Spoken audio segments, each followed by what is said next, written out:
Le 7 avril 2016, nous sommes allés au rallye citoyen de Souges à Montrignas. Nous sommes au stand de l'ONAC. Bonjour. Bonjour. On aimerait savoir qui vous êtes et quelle est votre profession. Donc, je suis Martine Mola. Je suis la directrice du service départemental de l'Office national des anciens combattants et victimes de guerre. Et donc, mon service est un établissement public administratif qui dépend du ministère de la Défense. Nous occupons donc, comme son nom l'indique, des anciens combattants de la guerre 39-45, Indochine, Algérie, et de tous les militaires qui sont partis en opération extérieure, dont vous entendez parler certainement, qui sont au Mali, qui ont fait la guerre dans l'Afghanistan, la guerre du Golfe, et nous occupons aussi des victimes des attentats du terrorisme, des attentats terroristes.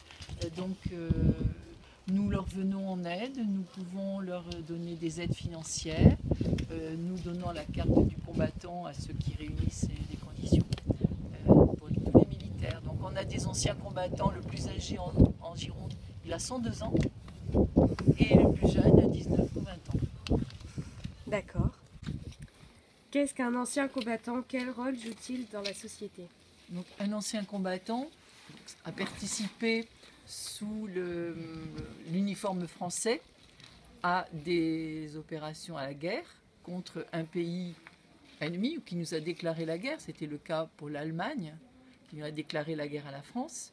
C'était les guerres de décolonisation française en Indochine, en Algérie, Tunisie, Maroc, qui était à l'époque, l'Algérie était un département français, donc on appelait ça les guerres de décolonisation.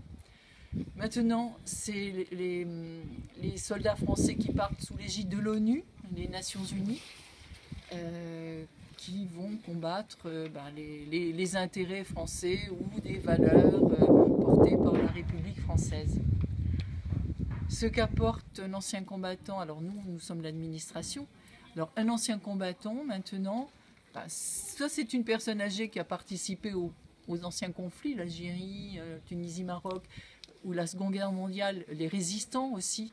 Là, ils ont un devoir de mémoire, montrer aux jeunes comme vous ce que sont les valeurs d'engagement, engagement citoyen, s'engager pour son pays, défendre les valeurs de liberté, de fraternité, de laïcité. Et les militaires actuellement répondent aussi aux valeurs d'engagement, de solidarité. Alors eux, les militaires jeunes, ils défendent ces valeurs qui les ont portés à s'engager sous l'uniforme français. Après, il faut qu'ils retrouvent la vie active. Quand ils sortent de l'armée, ils vont dans la vie civile et ils retrouvent un boulot différent. Donc pour l'instant, ils ne s'impliquent pas tellement dans les associations.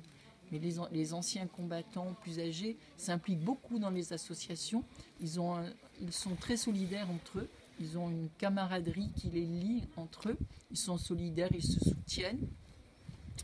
Et puis ils ont un devoir de mémoire.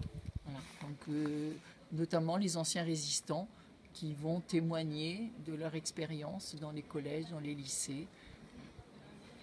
Merci. Il y a un lieu de mémoire pour honorer les fusillés de Souges.